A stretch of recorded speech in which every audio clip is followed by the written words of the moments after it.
Happy Thursday. It's been a bad week for CVUSD. First, we told you about money, $1.5 million that they conveniently not spent.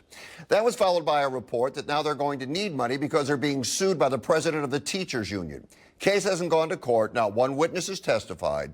But given what board members Jesus Gonzalez and Joey Acuna did, they're going to lose. And now for the district's next act.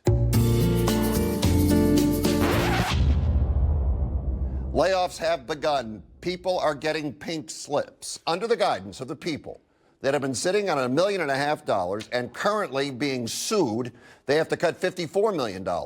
961 people received layoff notices this week. There is no way the district can function without that many people. Bus drivers, kitchen workers, office staff, teachers, and more. This is more than the school board approved, but is this really necessary? Because some of them are going to have to come back.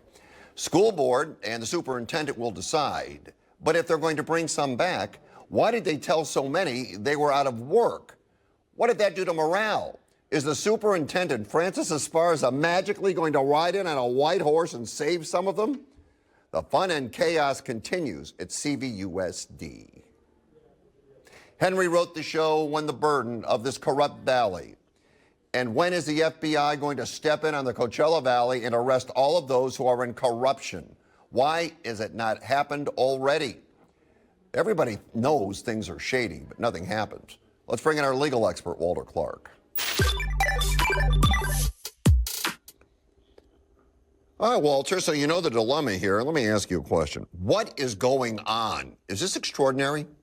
I think it's overwhelmingly disappointing, but it is not, unfortunately, unusual. I mean, you brought up the city of Bell, a great example, but that city is in what they call the corridor of corruption. So along with Bell, there was Southgate, Linwood, El Monte.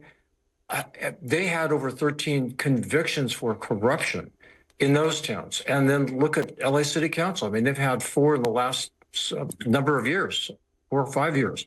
It's just bizarre. And the bottom line is we have to know and assume that governmental entities need to be monitored by people like you, but also that there's a high temptation for them to be invited, solicited to do the wrong thing, unfortunately. And this may be an example, but we have to give them the benefit of the doubt right now. It's probably just negligence, but if it's not, there needs to be something more aggressively done. Yeah, I mean, with CVUSD and this money is sitting in an account, it was supposed to go to a foundation. The foundation wasn't in compliance, so the money is sitting there.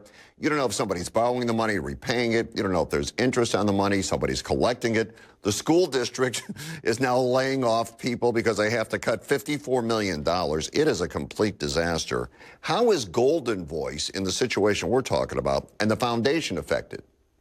Well, I don't think Goldenvoice is. The foundation subject to very limited regulations really regarding soliciting money, but they weren't soliciting money. So it's not surprising they really weren't on top of compliance. The money kind of fell in their lap from this contract with Goldenvoice. Goldenvoice, on the other hand, if we look at the way they would view this, this was clearly a breach of contract by the district. And unfortunately, the district is doing more damage now by not coming and becoming forthcoming with all the records and so forth. I'm just glad that Goldenvoice didn't decide to say, this is a breach of contract and you guys are out of luck, we want the money back, or negotiate with better leverage some part of the lease that would not be helpful to the community. But in any case, I don't think it affects Goldenvoice greatly. I'm just glad that they made the offer in the first place. I just think it's important for the citizens to be on top of things and for the free press, like through you, to help the public, because otherwise what goes on in these meetings and what's happening behind closed doors, it's really scary what can go wrong. All right. Walter, thanks for the insight as always. We'll talk to you again soon. Thank you, Fred. Have a good trip. Bye. All right, after hearing all of that, you want to get involved in local politics? If you do, we've got an offer for you. This is from the Palm Springs City Facebook page. Annual recruitment for boards and commissions. You could be in the Airport Commission, the Architectural Review Committee, the library board, just to name a few. You can sign up. No experience really necessary, and you get to make decisions. Now, understand the city council and the mayor pro tem have the final word.